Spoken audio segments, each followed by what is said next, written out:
आदमी शब्द में आदम का मतलब है मिट्टी, और जो मिट्टी का बना हो उसे ही हम आदमी कहते हैं।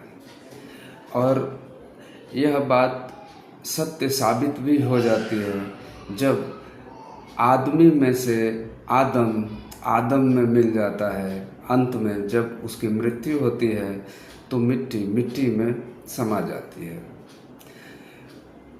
परंतु आदमी कहता है कि मैं अलग हूँ और ये मिट्टी यानी शरीर अलग है।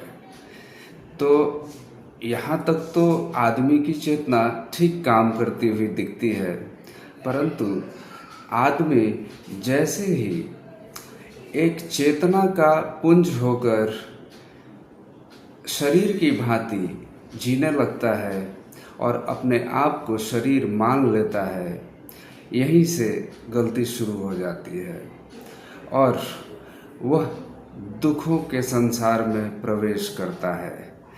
यदि चेतना यानी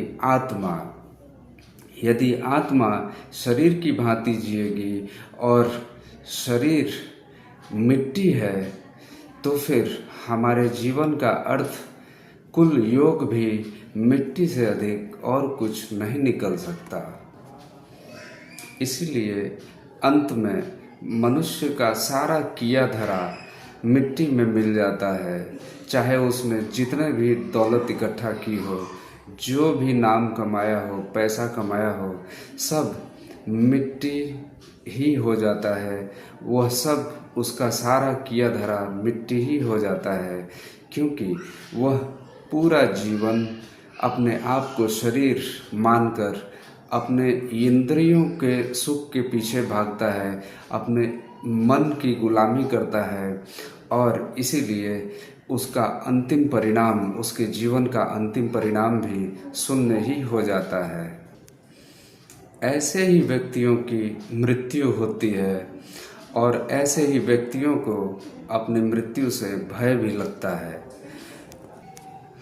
लेकिन जो व्यक्ति अपने बोध को जागृत करने की दिशा में एक छोटा सा कदम आज उठाएगा, उसके लिए जीवन का कभी अंत होता ही नहीं है, उसकी कभी मृत्यु होती ही नहीं है।